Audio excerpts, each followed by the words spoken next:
ርእስተ ዜና ጊዜያዊ መምሕዳር ትግራይ ዝተውሃቦ ዕድልን ግዘን በአግባቡ ተጠቂሙ ጉዳይ ምምላስ ተመዛበልተን ስደተኛታትን ተጋሩ ቅድሚት ሰሪዑ ክሰርሕ ይግባእ ተባሂሉ ፕሬዝዳንት ጀነራል ታደሰ ወረደ ኣብ ኢትዮጵያ ፕሮግራማት ልምዓት ውድብ ሕቡራት መንግስታት UNDP ዳይሬክተር ፕሮግራም DDR ኣብ ቤት ጽሕፈቶም ተቐቢሎም ኣብ ዝተፈላለዩ ዛዕባታት ምክክር አካይዶም ኢትዮጵያ ኣስታት 250 ኤርትራውያን ስደተኛታት ኣባሪራ ትራምፕ መበል 100 መዓልቲ ጻንሒት ስልጣኑ ንነብሱ ብምንኣድን ንተቃውምቱ ብምንቃፍን ኣኽቢሩ ዝብሉን ካልኦትን ሰላምታና በብዘለኹም ይብጻሕኩም ክቡራት ተኸታተልቲ ኣክሱማውያን መራኸቢ ሓፋሽ ለምውን ከምቲ ልሙድ ካብ ትግራይ ክሳብ ዓለም ለኸ ፍጻመ ጽሩይ ሓበሬታ ናባኹም ክነቕርብ ኢና ንቪድዮና ላይክ ቻነልና ሳብስክራይብ ብምግባር ኣባል ቤተሰብና ይኹኑ ኣክሱማውያን መራኸቢ ሓፋሽ ንቕሓት ነቕድም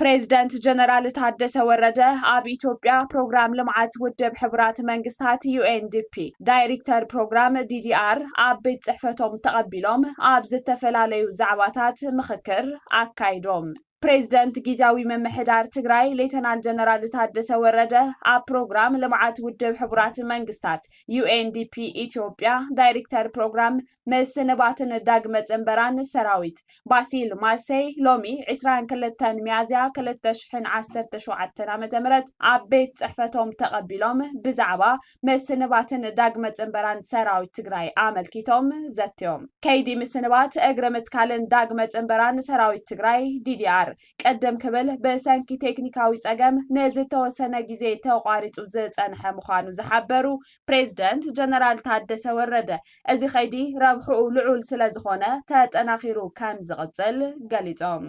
ምስንባት እግረ ምትካልን ዳግመ ጽንበራን ሰራዊት ትግራይ ተተሓሒዙ ክርአ ዝግብኦ ግዝኣት ትግራይን ኣብ ማዓስከራት ኣብ ከቢድ ኩነታት ዝርከቡ ተመዛበልትን ናይ ምምላስ ተግባር ምዃኑ ፕሬዝዳንት ጀነራል ታደሰ ሓቢሮም ብተወሳኺ ፕሬዝዳንት ጀነራል ታደሰ ውዕሊ ፕሪቶሪያ ከይተሸራረፈ ኣብ ምፍጻም ንትግራይ ይኹን ንኢትዮጵያ ዝህቦ ረብሓ ዝለዓለ ከምኡ ድማ ዝተማልአ ናይ ሰላም መምርግጋጽ ከይዲ ከም ዝህብ ገሊጾም እቲ ሕዚ ዝግበር ዘሎ ከይዲ DDR ጽቡቕ ምዃኑ ዝነኣዱ እቶም ዳይሬክተር ኣብ ቀጻሊ እውን ተጠራኺሩ ንኽቕጽል ምስ ናይ ፌደራል ኣካላት ለገስቲ ሃገራትን ሓቢርካ ሃፍቲ ናይ ምትእኽኻብ ስራሕ ከም ዝሰላሰል ገሊጾም ክብል ቤት ጽሕፈት ፕሬዝዳንት ሓቢሩ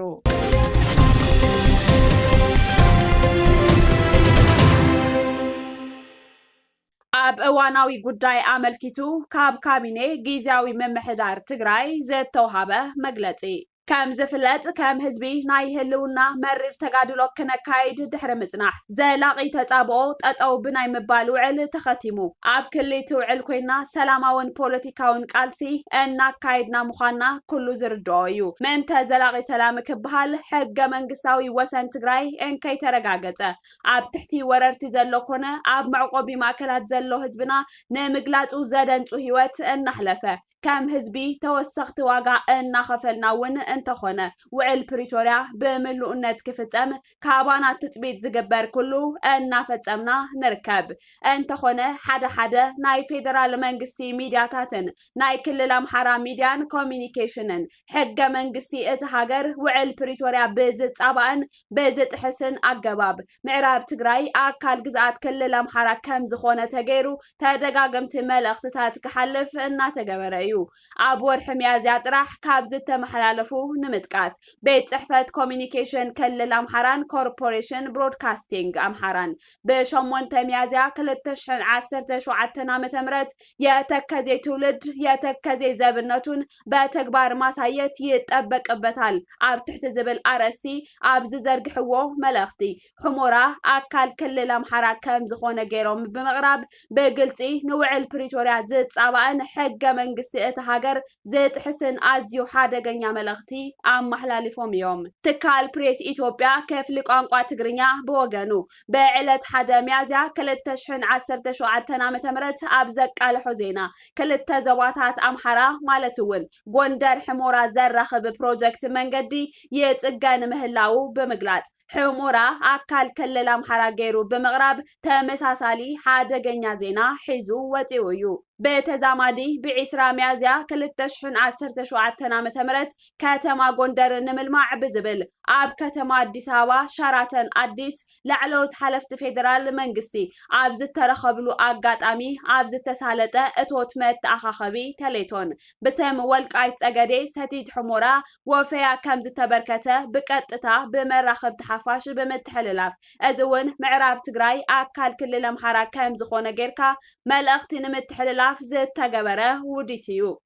أزي كامزي زعمسلة تكبار نوع البريتوريا زت حسن نازت تجمر كيد سلام زقودن قجت كدقس زخل بحتاوي قداين أزيو حادقنيا تكبارنيو كابيني جيزاوي ممحدار تقراي أزي تكبار بتري إنا خننا أزي بوغان تكالات ميديان كومينيكيشن كل الأمحران زقبرو زلو حادقنيان تدقاقمتن شرحتات نمحبراوي سنتن حونتن كلتيو هزبتات زقود بمخانو كاب زي قبو وعل بريتوريا زيت صابان تكبارهم كعقابو نتوى فيدرال منغستون ازي قداي آتاريو مأرم تاسقمتي كوسدن نباري سلام اب مسفان قلف ترازلو وعل بريتوريا بملؤنات نكفتام قبو كواتان تعويت نغرب كابيني جيزاوي ممحدار تقراي 22 ميازيا كلتشحن 17 عام تمرت مغلا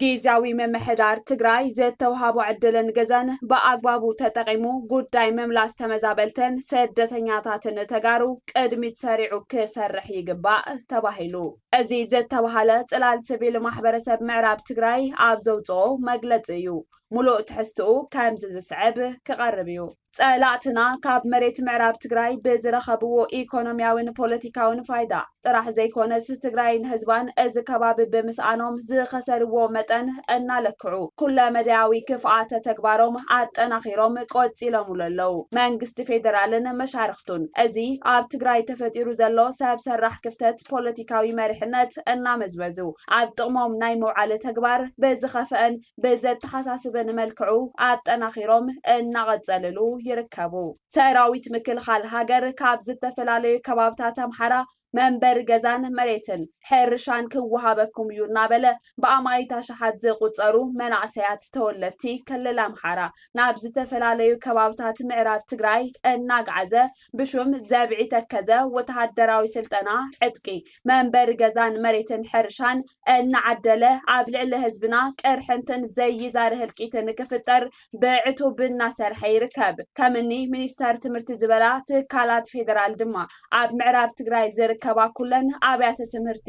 ኣብ ውሽጢ ወልቃይት ጠገዴ ሰቲት ሕሞራ ዞን ጠርኒፈን ሕገ መንግስታዊ ብዝኾነ መንገዲ ኣምሓራዊ መንነት ኣላቢሰነን ይርከባ ብተመሳሳሊ ፌደራል መንግስቲ ኢትዮጵያ እውን ኣብ ዝቀረበ እዋን ጀሚርዎ ዘሎ ምዕዳል ብሄራዊ መለለይ መንነት ካርድ ኣብቲ ዘምላእ ቅጥዒ ምዕራብ ትግራይ ሙሉእ ብሙሉእ ካብ ትግራይ ብምውፃእ ወልቃይት ጠገዴ ሰቲት ሕሞራ ዘኒሉ ኣብ ትሕቲ ክልላዊ መንግስቲ ኣምሓራ መዲብዎ ይርከብ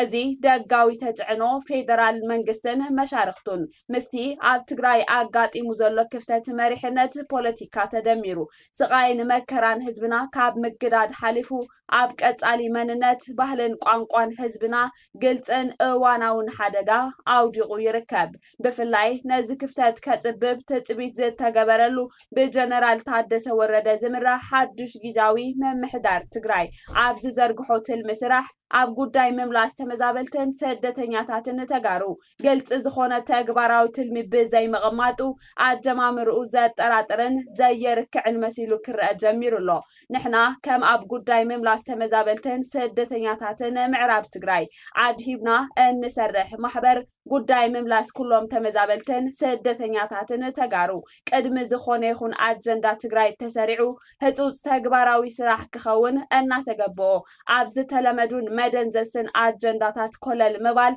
እናተለመደ ይመጽእ በምህላው ዓብይ ስጋት ሓዲሩና ይርከብ ብምዃኑ ጊዜያዊ ምምሕዳር ትግራይ ሕዚ እውን ዝተውሃቦ ዕድልን ግዘን ብኣግባቡ ተጠቂሙ ቅድሚት ክስራዕ ዝግብኦ ጉዳይ ምምላስ ተመዛበልትን ስደተኛታትን ተጋሩ ቅድሚ ኩሎም ኣጀንዳታት ትግራይ ሰሪዑ ጥራሕ ዘይኮነስ ህዝብን መንግስትን ኣለዓኢሉ ፈላማይን ብሕታውን ጠለብ ኩሉ ትግራዋይ ገይሩ ክሰርሕ ንላቦ ብተወሳኺ ፌደራል መንግስትን መሻርክቱን ኣብ ልዕሊ ህዝብን መሬትን ምዕራብ ትግራይ ዝኽተልዎ ዘለው ጉጉይን ኣድላውን ከምኡውን ህዝቢ ምዕራብ ትግራይ ከም ህዝቢ ናይ ምብትታንን ምጽናትን ኣካይዳታት ብዘይወዓል ሕደር ከስተኻኸሉ ሓላፍነት ወሲዱ ክሰርሕ ኣጥቢቕና ንሓትት ጽላል ማሕበረሰብ 21 ሚያዝያ 2017 ዓ.ም መቐለ ትግራይ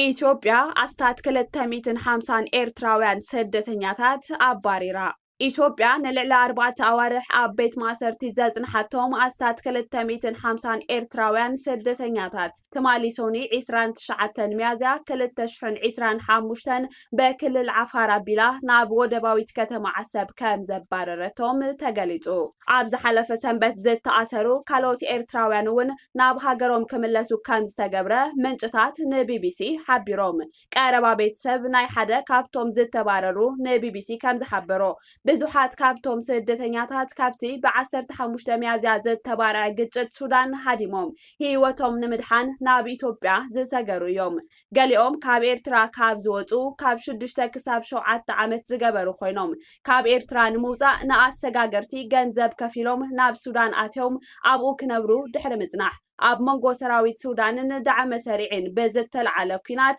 ዳግማይ ካሃድሙ ተገዲዶም ብዙሕ ዝወረዶም ኣደራዕ ተፃዊሮም ክነብሩ እኳ እንተጸንሑ ናብታ ካብኣ ካሃድሙ ክብሉ ብዙሕ ዋጋ ዝኸፈሉላ ሃገር ክምለሱ ተገዲዶም ኣለው ብተወሳኺ ኣምኒስቲ ኢንተርናሽናል ኣብ ተመሳሳሊ ወርሒ ኢትዮጵያ ኣብ ውሽጢ 3 ኣዋርሕ ኣስታት 600 ኤርትራውያን ስደተኛታት ብሓይሊ ናብ ሃገሮም ከም ዝመለሰት ከሲሱ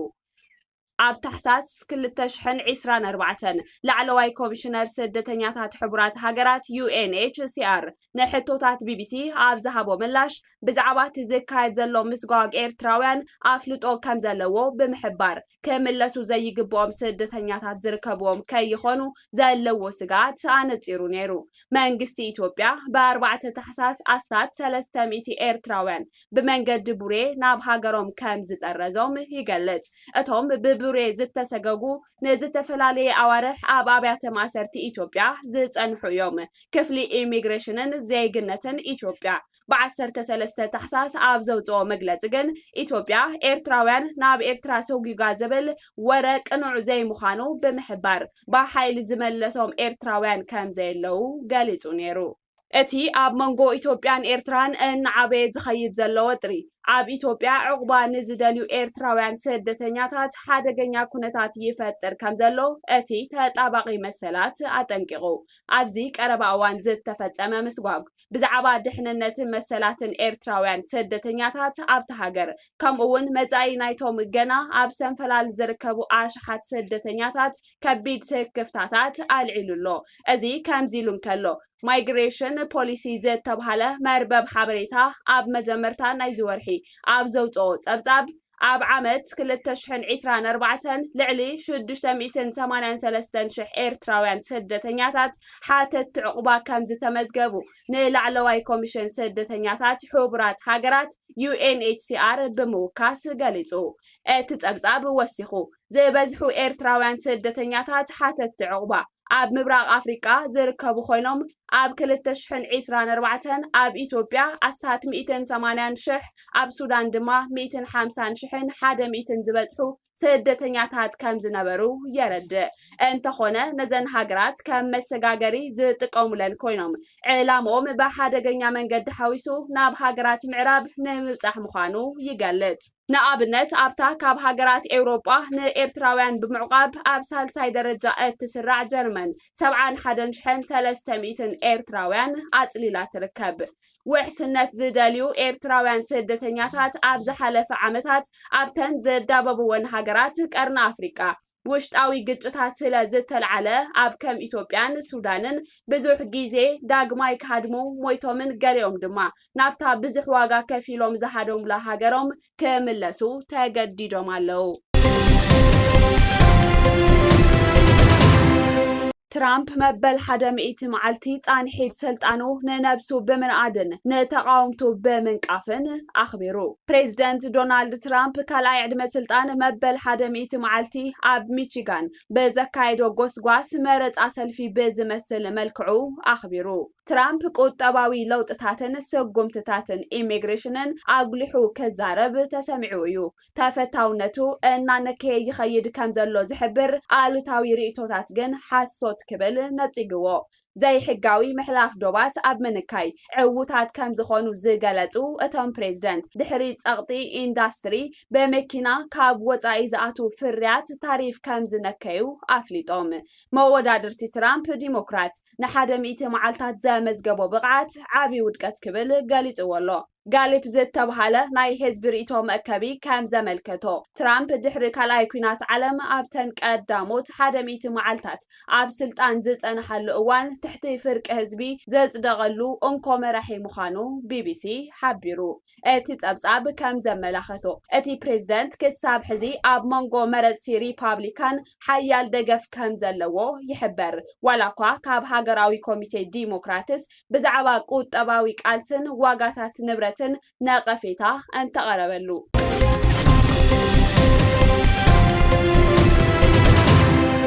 ክቡራት ተኸታተልቲ ኣክሱማውያን መራኸቢ ሓፋሽ ንሎሚ ዕለት 22 ወርሒ 8 2017 ዓ.ም ዝሓዝናዮም ምድላዋት ዜና ኣክሱማውያን እዞም ክትከታተልዎም ዝጸናሕኹም ይመስሉ ነይሮም። ንምክትታልኩም እናመስገና ምስ ዝተረፉ ምድላዋት ኣክሱማውያን ቴሌቪዥን ሰናይ ጻንሒት